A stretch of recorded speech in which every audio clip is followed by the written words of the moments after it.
This is the song with which Beatlemania truly began.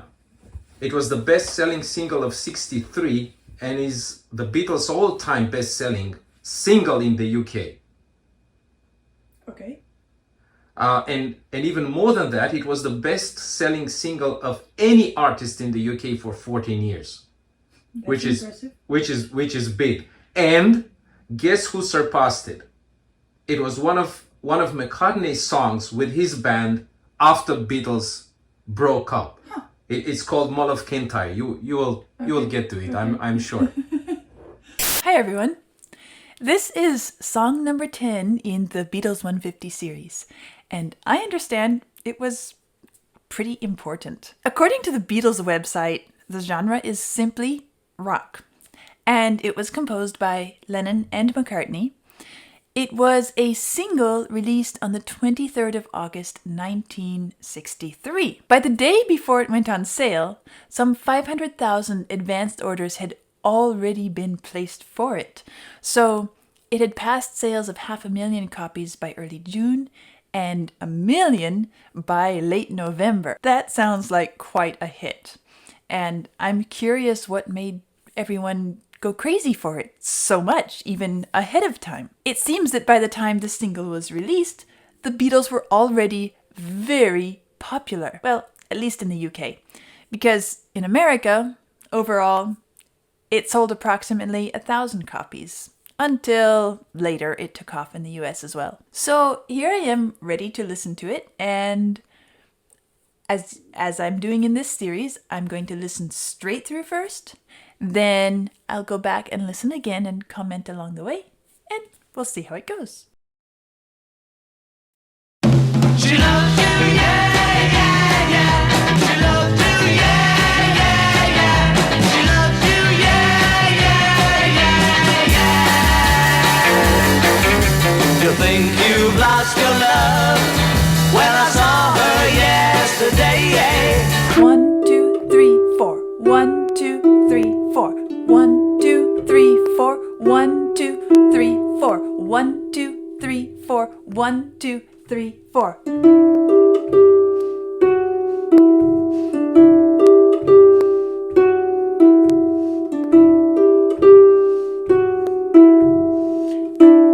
And then it goes on. And so we have that set of 2 and 2 and 2. It's you she's thinking of, and she told me what to say, yeah. She said she loves you, and you know that can't be bad. Yes, she loves you, and you know you should be glad.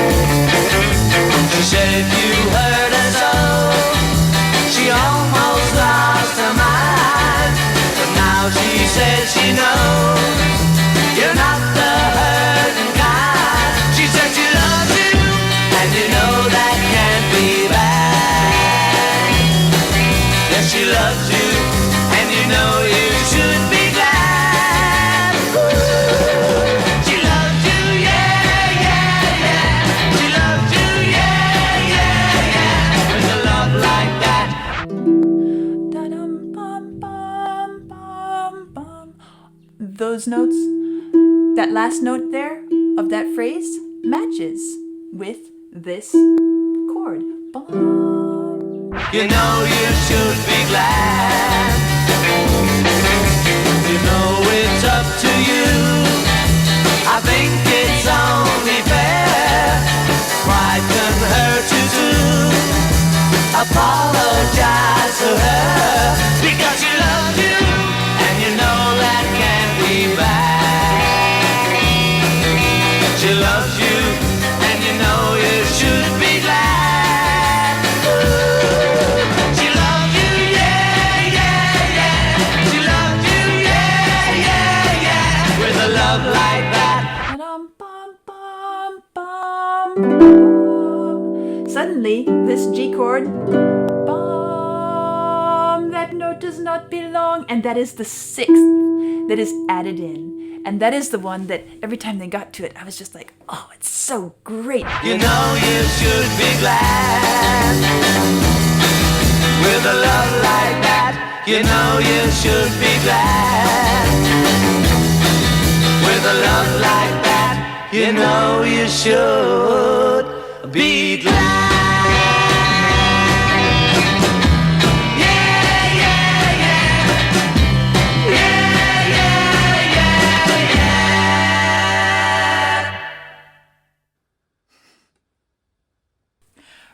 yeah. Okay.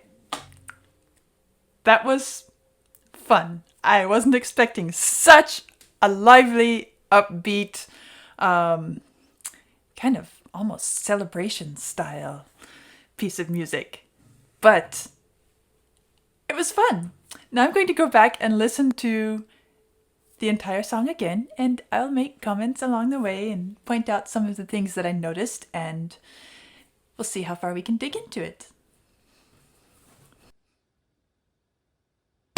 She loves you, yeah, yeah, yeah. She loves I'm getting pretty good at stopping right as a song starts. Seems to be, well, I've noticed that it's a habit I seem to have. Anyway, there we are, right at the beginning here. And what strikes me with this intro is that, first of all, we have this volley of drums, and we dive straight in to this "She Loves You, yeah, yeah, yeah," which it feels, again, like one of the other Beatles songs that I did. It feels like we're starting in the middle of the song. There isn't a clear intro that feels like a setup. It feels more like we're starting maybe in the refrain, in the chorus part. And it's an interesting way of just diving straight in the middle of the situation. Now, another thing that stands out, obviously, is this yeah, yeah, yeah business. And Vlad warned me about it. He said that this song features that very heavily. And obviously, I heard it on the first listen. And here we are, and it's just... She loves you, yeah. There it is. Once. She loves you, yeah, yeah. Twice. She loves you, yeah, yeah, yeah. Here we go. Oh, what a wonderful harmony there. That dissonance at the end is just fabulous. So, this yeah, yeah, yeah, I want to tell you what Vlad told me. Probably you already know this, but I found it entertaining and, it kind of adds to the picture. So, it seems that McCartney tells a story of playing this song to his father right after they had completed creating it. And he said something like, "We went into the living room and said, 'Dad, listen to this. What do you think?' And he said, after listening to it, he said, 'That's very nice, son. But there are enough of these Americanisms around. Couldn't you sing "She Loves You, yes, yes, yes"?'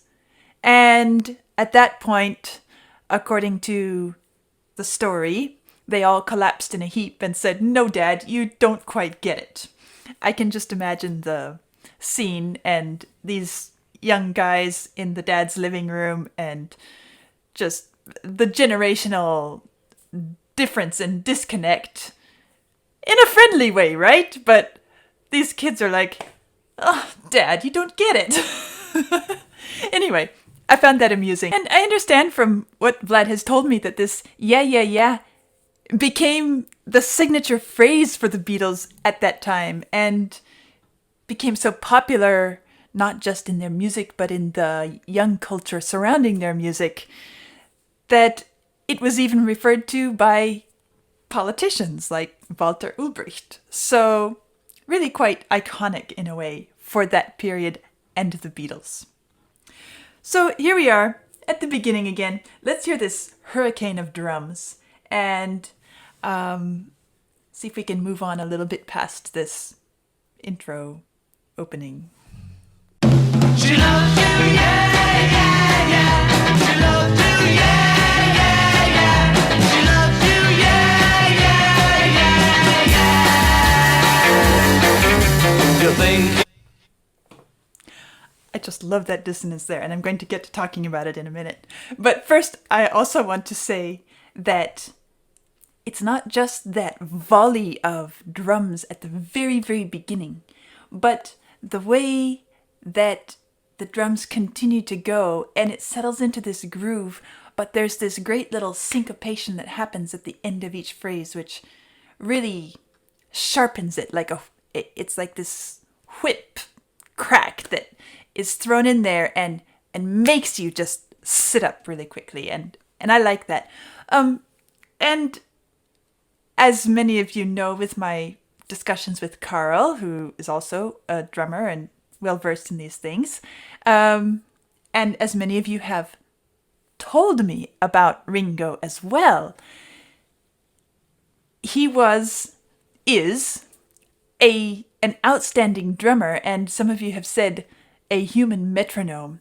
And I'm hearing that in here is just this vibrancy and it takes the whole thing and makes it sparkle. Even though it's not necessarily drawing attention to the drums. The drums are contributing and making this happen. I'm trying to imagine what this would be like without the drums in this intro, and it wouldn't be near what it is now. So, She loves you, yeah, yeah, yeah. She loves you, yeah, yeah, yeah. She loves you, yeah, yeah, yeah, yeah. and then it goes on. You think And you've then lost your love? Well, I saw her, yeah. Yeah, it's great. Another thing, this song is in the key of G major. G major has 3 primary chords. The G chord, which is G, B, D. And then we have the D chord, which is D, F sharp, A. And then, of course, we have the C chord, which is C, E, G. Those are the primary chords. Of course, we have other chords as well, which get mixed in. But those 3 are the ones that we hear most and which really kind of establish the key center. And as I'm listening to this intro several times now here on camera, I'm realizing that this key center is not established at the beginning. We don't hear a G chord. We hear E minor. That's the first chord we hear, and it lasts for a couple bars. Then we end up with A major. And then we go, okay, here's a C. And that gets us a bit closer. It's like we're moving towards G, but we don't know that we're going there yet. And then we end on this fabulous G chord with an added 6th, and that's the harmony that I've been saying. I love it. That clash there as they're singing. And so that's where we suddenly become aware of that G chord for the first time. And it has this incredible, brilliant, edgy dissonance stacked on top of it, which maybe I'll talk about a little bit more after I finish listening to the song. But I want to point that out right here, right now, because I love it. That harmony, and it's not just the harmony, it's the way they set it up, and it's the quality of their voices and the way they tune it as they are singing it here. It gives it this incredible, alive quality. So I'll talk a bit more about that at the end of the song, because I want to dig into that a little bit and share a bit more about it. But there is what stands out to me all at once so much in this little intro, and I promise I'm going to get through the rest of the song. She loves you, yeah, yeah, yeah. She loves you, yeah, yeah, yeah. She loves you, yeah, yeah, yeah, yeah. You think you've lost your love? Well, I saw her yesterday, yeah.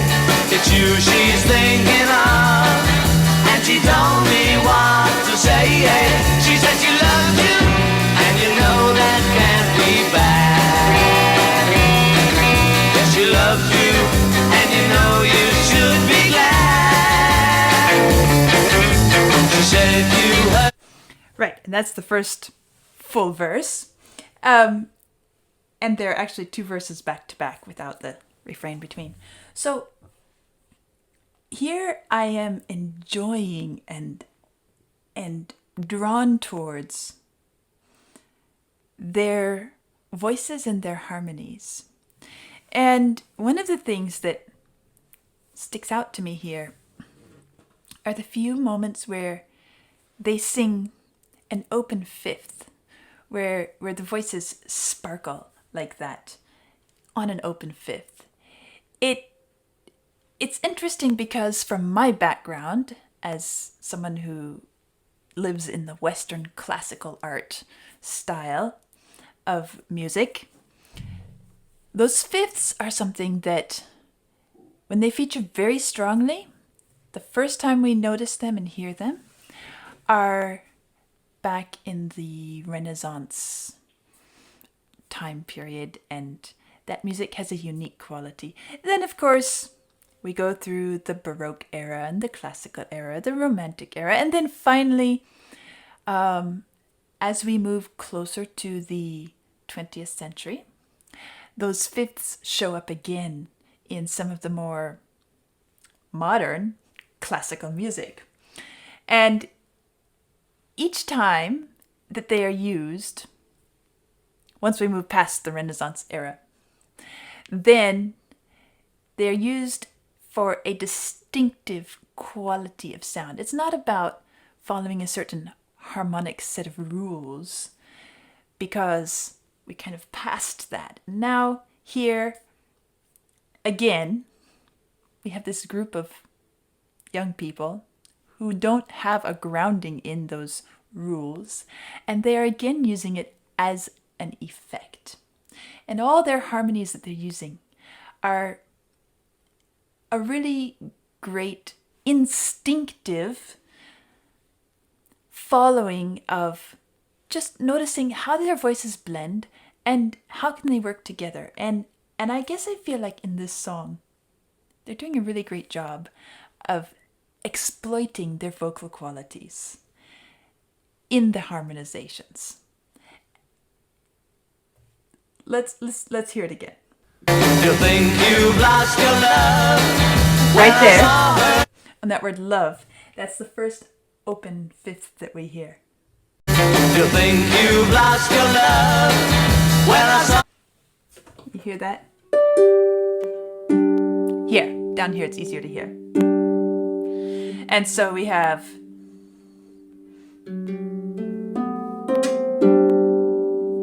that open fifth there. The way they are getting their voices to match, it has like sparks in it. And it's great. So, here we go. You think you've lost your love? Well, I saw her yesterday. It's you she's thinking of, and she told me what to say. She said she loved you, and you know that can't be bad. There it is on bad again. And you know that can't be bad. You hear that fifth where they're really tight in their balancing of their voices. And you know that can't be bad. Yes, she loves you, and you know you should be glad. She said you hurt her so, she almost lost her mind. But now she says she knows you're not the hurting kind. She said she. And as I'm enjoying these voices and paying attention, I also have to try to be careful not to lose awareness of the instruments, because they are doing such a great job supporting the voices and adding the depth and dimension and rhythmic elements. There's the bass in there, there's the drums, there's the guitar. It really works well. So I'm going to back up just a little bit and try to focus towards that here. She almost lost her mind, but now she says she knows you're not the hurting kind. She said she loves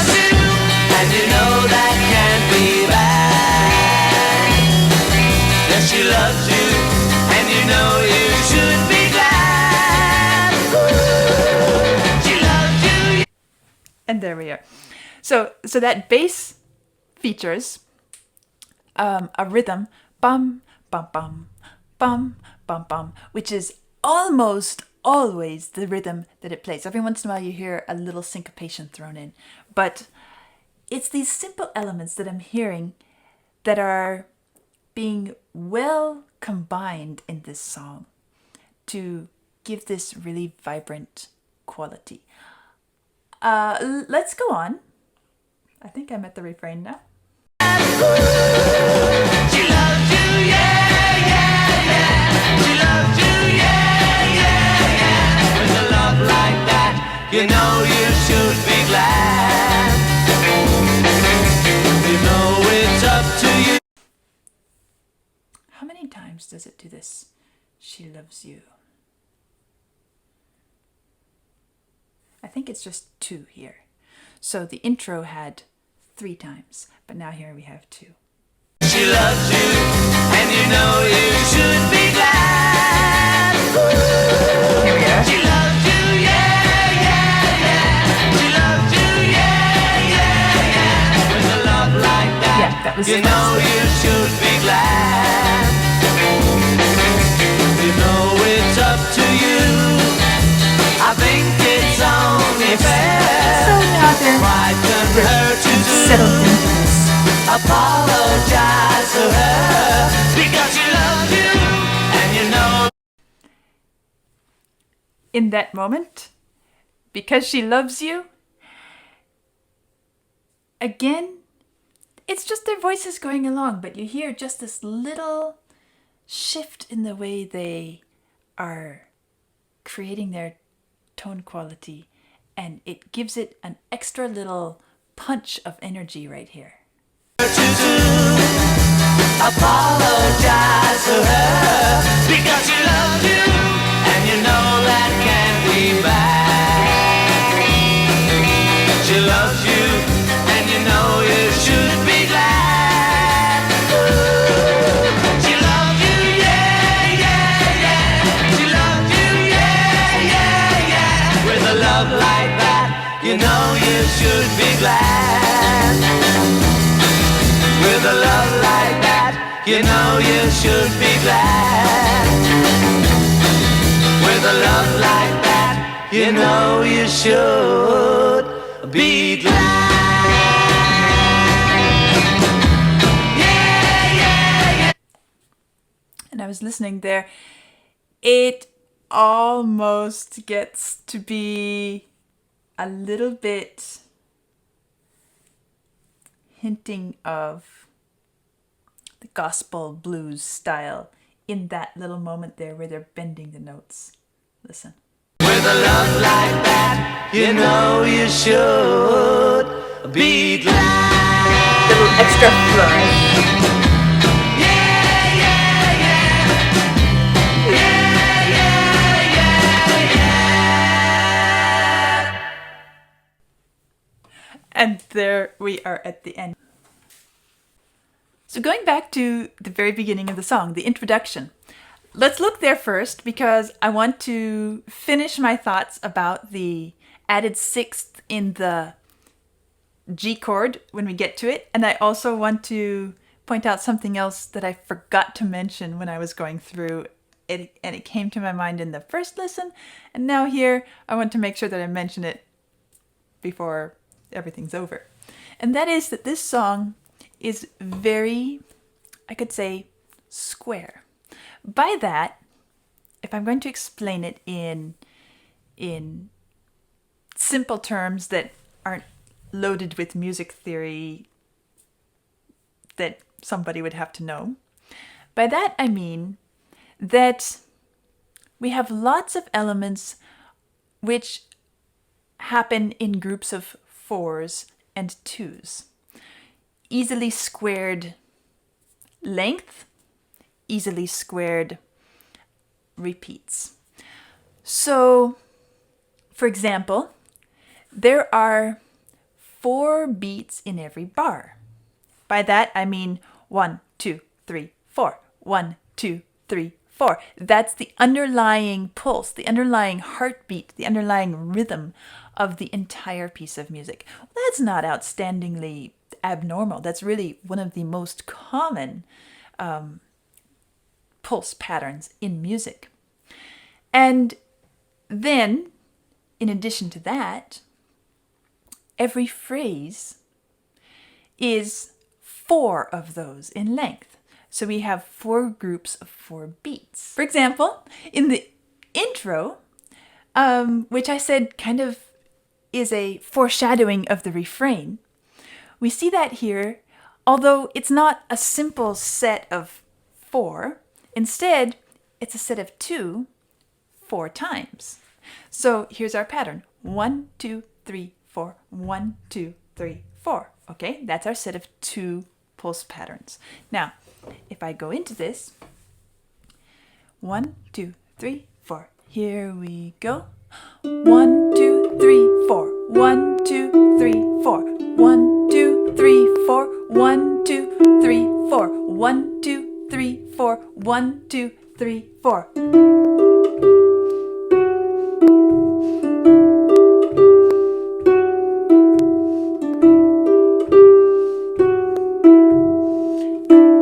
And then it goes on. And so we have that set of 2 and 2 and 2 repeated, and that gives us our repetition of that we hear setting us up in the song. Now, underneath that, we also have, in those sets of 2s, 4 groups of 2s, we have chords, which are also happening in that very same pattern. We have this E minor chord, which I mentioned, which is 1, 2, 3, 4, 1, 2, 3, 4. And then we have, in the next set, we have A major. 1, 2, 3, 4, 1, 2, 3, 4. And then in the next set, we have, again, we have C major. 2, 3, 4, 1, 2, 3, 4. And then we end up on that chord, which gives us, as I said, it's the G chord plus the 6. 1, 2, 3, 4. 1, 2, 3, 4. Now, why did I go through all of this? Because, okay, we can tear apart chords and stuff, and then we just end up with a bunch of pieces on the table. There's a reason for this. Da-dum bum bum bum bum, da-dum bum bum bum bum. That line that they're singing, the notes match perfectly with the first chord, which is the E minor. Da-dum bum bum bum bum. Those notes, that last note there of that phrase matches with this chord. Bum. And it also matches with the A major. Da-dum bum bum bum bum. It fits. And then it also matches with C major. Da-dum bum bum bum bum. So the first 3 times that it happens, that last note belongs to the chord.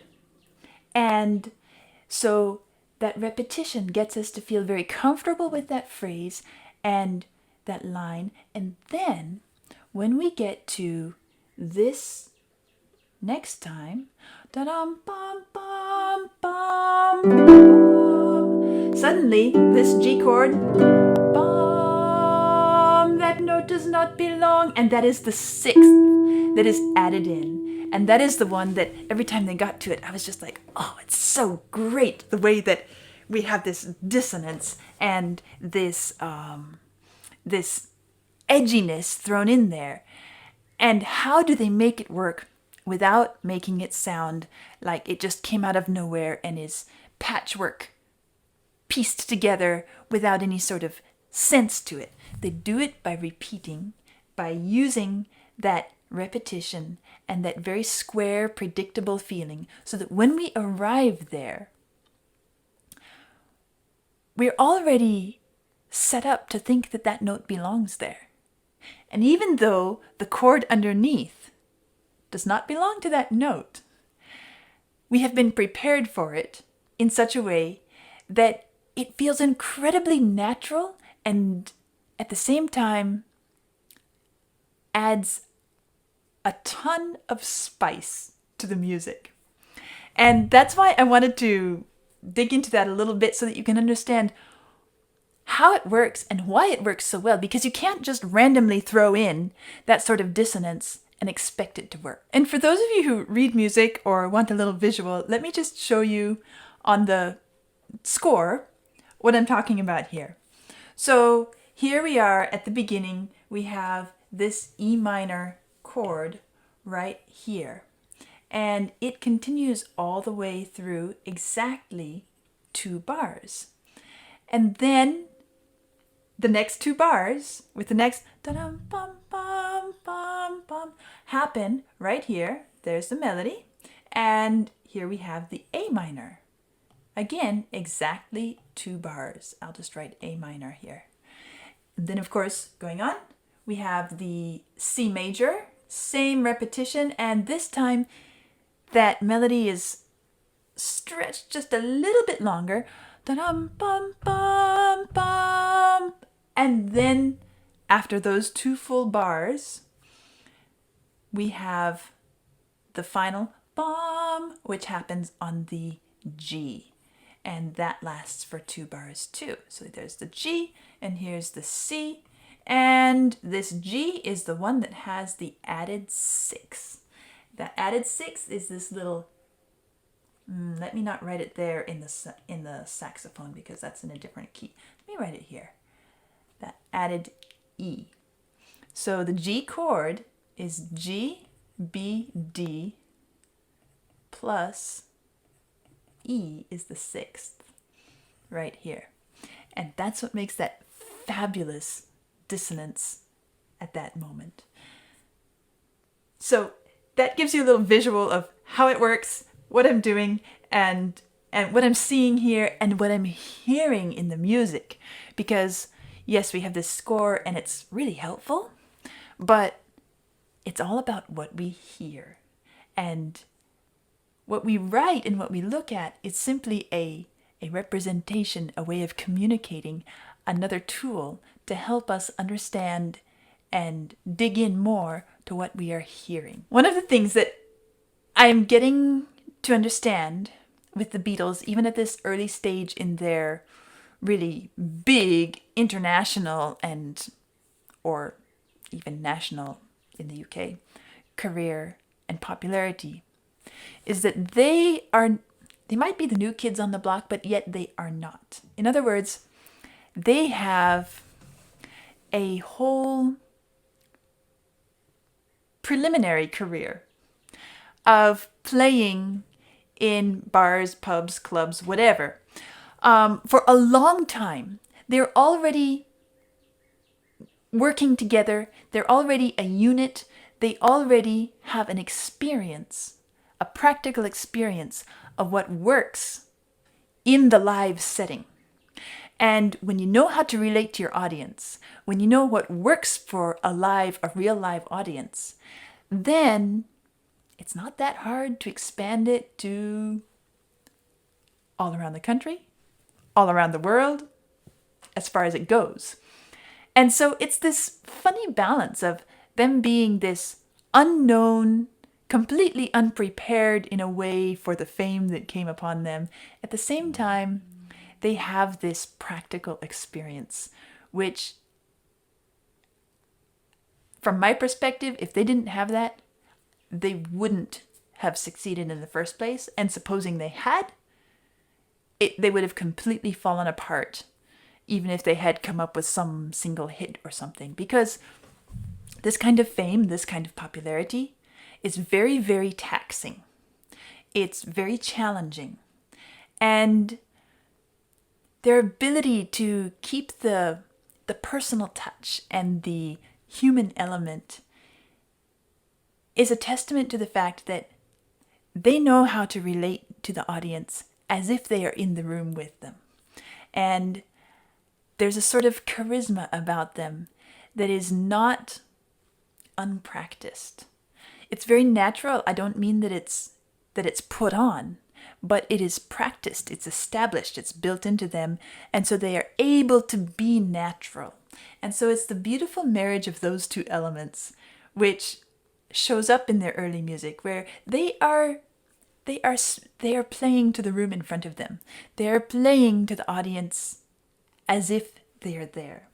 And at the same time, they are just unbelievably popular beyond imagination. Now, before I go on with my thoughts about this song, what I see in it and how I understand its message, I want to say that I have seen quite a few messages on the channel telling me that I should not dissect the Beatles songs so extremely.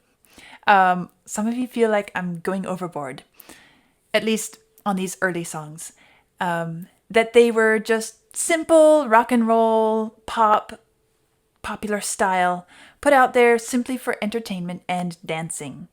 And I understand. I understand this perspective, and on one level, I agree. It is true. That was the purpose of these songs.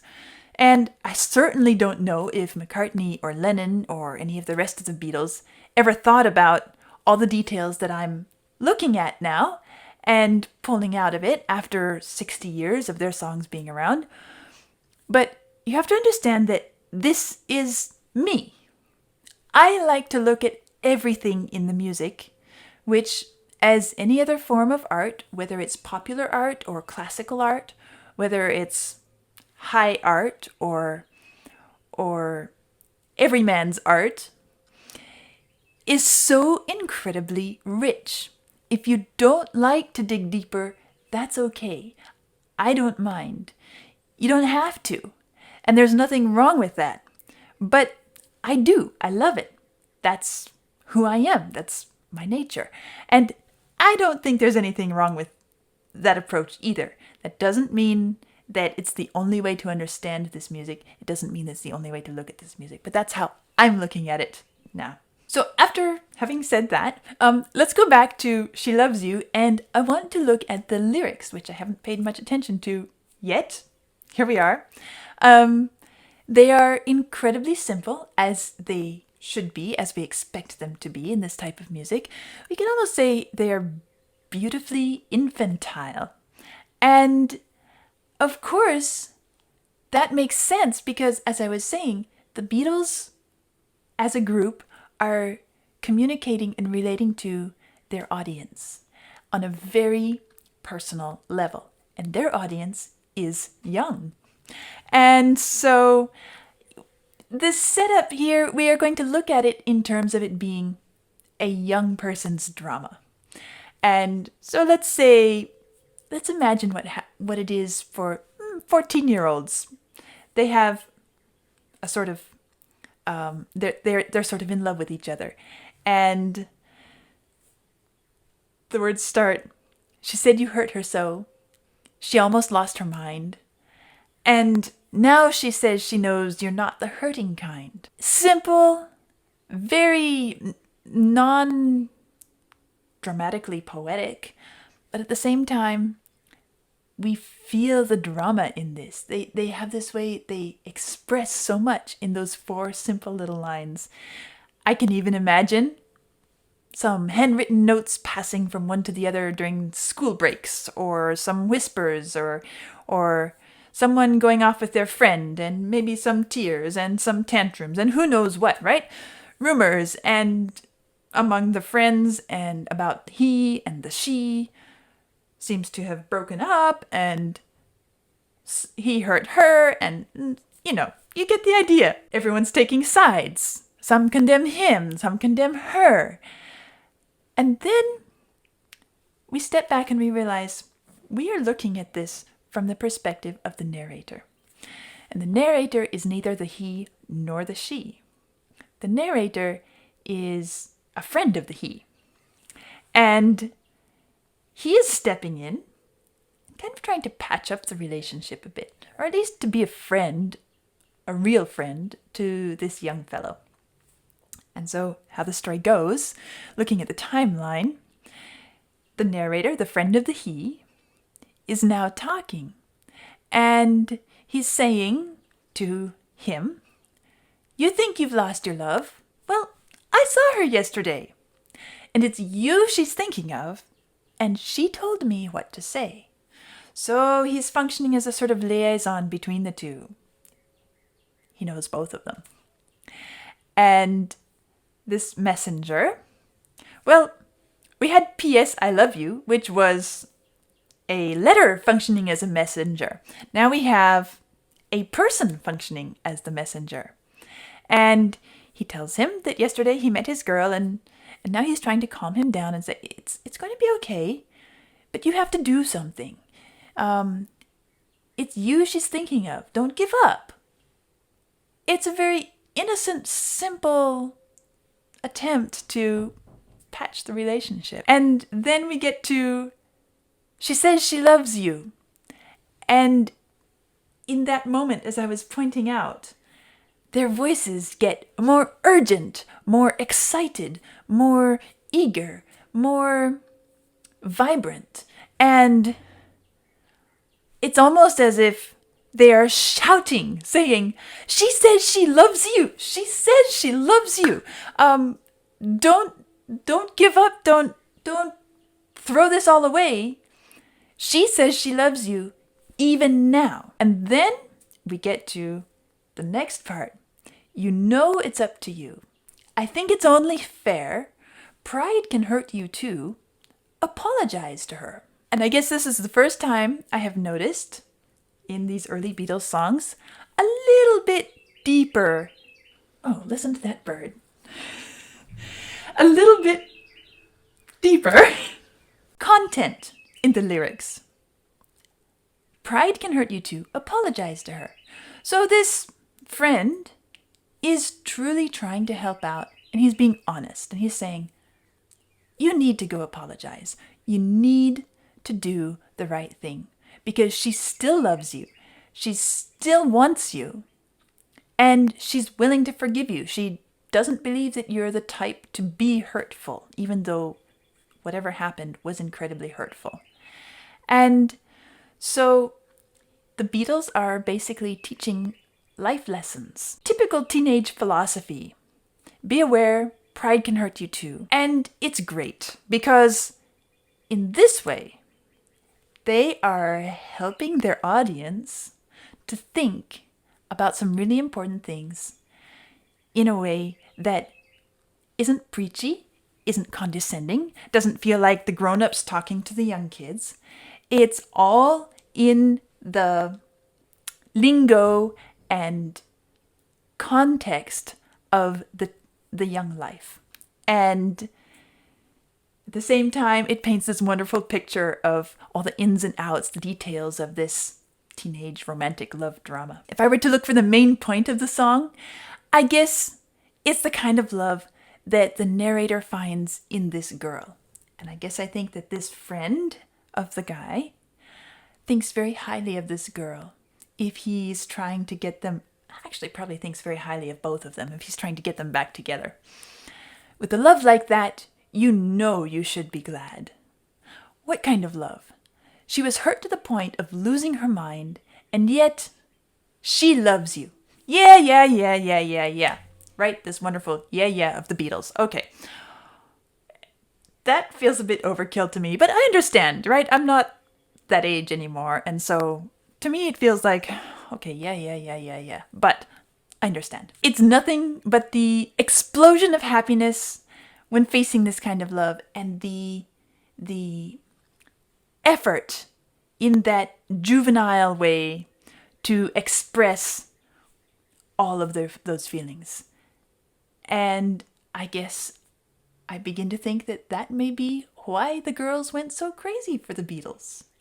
Because they expressed something that the girls really wanted. And here it was in a way that they just felt was so wonderful and amazing and Perfect. This was my first listen of She Loves You, as well as spending a bit of time with the music and the score right here in the moment.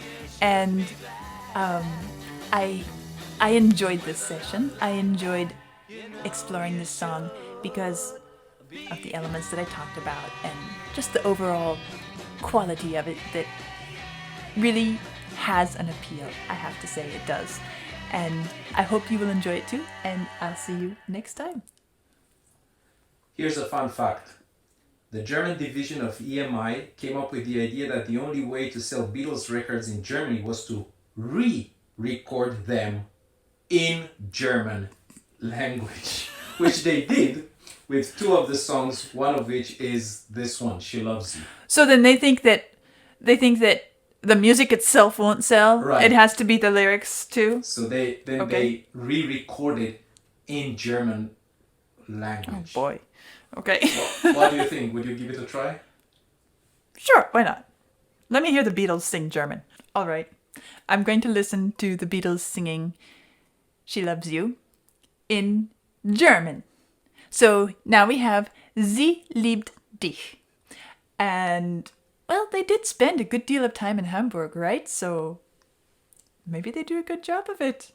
But how did they sing yeah, yeah, yeah in German? I'm about to find out.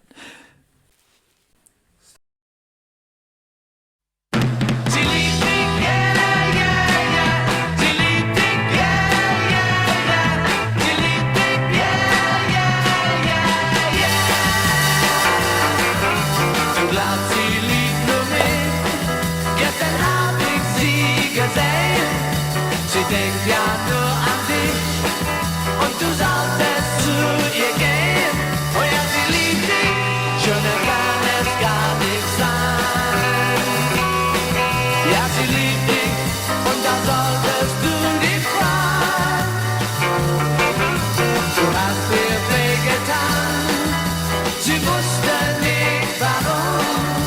Du warst nicht schuld daran und drehtest dich nicht um. Oh ja, sie liebt dich, schöner kann es gar nicht sein. Ja, sie liebt dich und da solltest du dich freuen. Sie liebt dich, yeah, yeah, yeah. Sie liebt dich, yeah, yeah, yeah.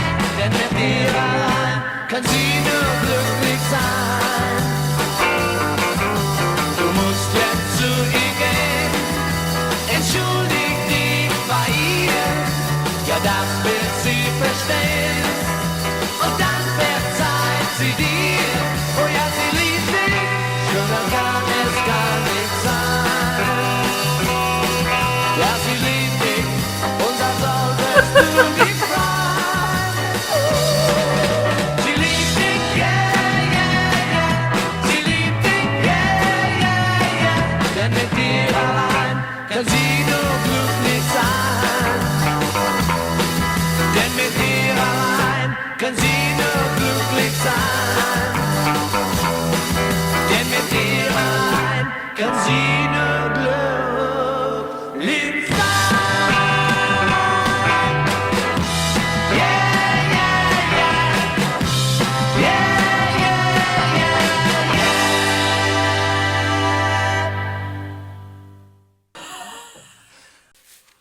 So they spent a lot of time in Hamburg. I don't speak German fluently by any stretch of the imagination. I think their German accent is horrendous. And,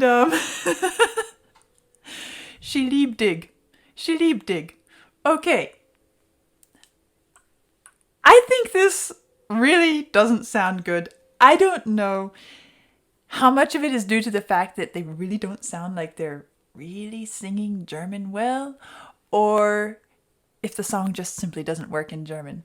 But that was hilarious. And okay, I wonder how much how much they actually sold in German. Maybe I'll find out. I'll see you next time.